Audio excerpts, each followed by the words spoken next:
all seek it. Must be destroyed. If you do not find a way, no one will. And now you can own it. When The Lord of the Rings comes home on VHS and DVD. Hi, welcome back to Not Your Mother's Hobbies. For today's mini painting video, we're going to take a look at the leader, at least for a time, of the Fellowship, Gandalf. Look at him go. This is a really awesome sculpt of Gandalf. I love what they've done with this. Probably one of my favorite in this set.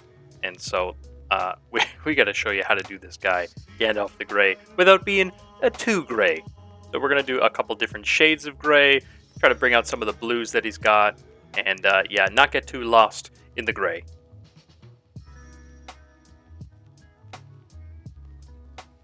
Starting things off with our first gray, we're going to use Basilicanum Gray, and we're going to put this in here for the interior robes that he's got going on. So that's this skirting on the inside, as well as what you got up top on his torso. So we're just going to block all that in with this darker gray. This is going to be the more traditional gray we got going on. He's also got a sleeve poking out that I get to later, the one holding the staff. Then we have this blue gray. This is Space Wolf's gray I'm using, but I'm going for a blue gray on his big outer robe, outer cloak action. And that's going to just break things up a little bit and not make it so monotone. It's also going to tie in really nicely later when we get to, hey, look at that, the blues. I'm using Frostheart here for his signature big old blue hat. You can see I did not clean up the mold lines as good as I thought I did and completely forgot his hat. If you've got this old sculpt as well and you're going to paint him up, take that time to do his hat proper, cut that line off. It's gross. It's a pain to paint around and to blend in, so try to cut that up. Then we're going in with some gray sear and just blending everything in with a big old dry brush. Just hitting that thing pretty heavy with our dry brush and just bringing some of that back, not making it so washed out and streaky. Fenrisian gray for the hat, just to keep in line with those blue tones that we want to get. I'm doing some more stabbing stuff to kind of hide those seam lines best I can. Then he's got a pale, peachy Caucasian flesh tone, so we're going in with Gelman flesh, starting things off, blocking that in, my go-to de facto. Just popping that around. He's got some nice sculpted facial details in there, so shouldn't be too hard to do. Then we have his staff. I'm using snakebite leather here to make a nice woody texture, woody color for his staff. Just going around there. I think I mix it up and mess it up a bit to kind of bring out some streaks and get a little bit of a more wood grain look going on. Switching up for the other leathers he's got going on with Gargak Sewer, just going all around for the belts and stuff that I didn't do with the blue. So he's got one around his chest and stuff, as well as his little toesies. He's got a little foot poking out.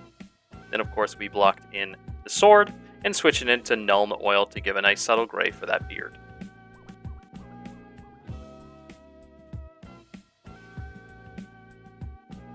Alright, so we're coming back in here with gray sear for some of our layering up, and I'm not going too crazy here, but just anywhere that I want to smooth stuff out or add some extra detail, just going in and slashing in some lines, bringing up some of that detail I want to go around. You see the hem on the bottom and some flatter areas on that interior gray robe that I just want to smooth out. I think the dry brush got a little too dusty, etc. I want to bring it back. Then we're going in with bold titanium white all around that just to pick up the most raised edges. And that's just going to get us our highest little highlight and keep that detail going. You might think it's a little too bright going on, a little too bland. We'll tone that down later on. Also using this on the hat just to give us some extra rim lighting and nice highlight on the top bump of that hat, that big old conical cone. Gunmetal for that sword. This is the only little bit we have going around for metal. I think he's got some buckles as well that I hit with that too, so keep an eye out for those.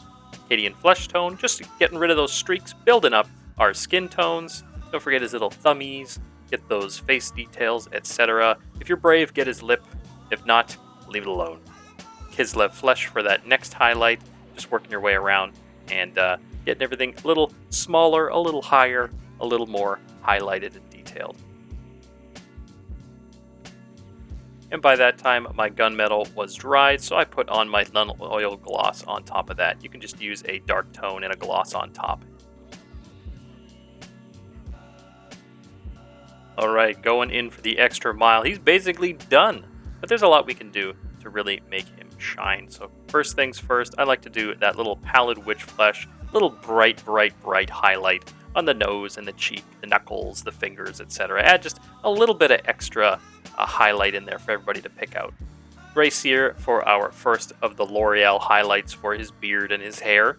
Just bringing some of that gray brightness back in, followed up by our usual bold titanium white for any of these really pale, bright highlights on the hair. Just going around and getting those areas that would give us the shampoo sheen.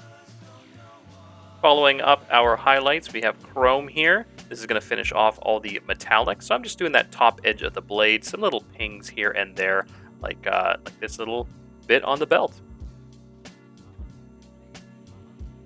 Now I mentioned toning down some of these grays, and I'm just using a watered down Space Wolf's gray just to go over and glaze that blue-gray robe again and just tone it down and bring all that dry brushing, all those layering together and just get it back to basics, back to more of a bluey tone that we had before. I'm also doing this with Frostheart on the hat and all the other little blue pieces we got going on. He's got a scarf and as well a blue belt in there as well. So don't forget about those when you're bluing things back up with your glazes. Now I'm also using Agrax Earthshade here to give some more definition back to the staff. I had done some dry brushing on there earlier. I kind of hit everything with that dry brush, and then here I'm toning it back down. Speaking of toning down, we've got some added shadows. So I just worked around the model with Nuln Oil to really bump and boost some shadowed areas just to really separate the details on this guy. Because again, he's got a lot of gray, a lot of folds, and we want to differentiate some of these details and really make them stand out. So I just went around and emphasized a bunch of these, and you can too. Areas of special note might be this part down here with his little belt coming down, that little strap, just adding some extra shadow and definition down there. And for our basing, we're doing Basilicanum Gray, just getting everything all stony and blocked in, little dry brush, and a black rim to finish it off. And if you're really hungry for how I've been doing these textured bases, let me know in the comments down below, and maybe I'll get around to doing a video.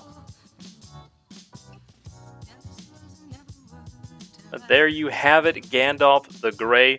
Gandalf the Grey and Blue is finished up and looking pretty good. I'm pretty happy with how this came along, even with those ugly seam lines. I think I managed to hide them decent enough, but the job would have been much easier if I had done my due diligence and prepped the model a little bit nicer.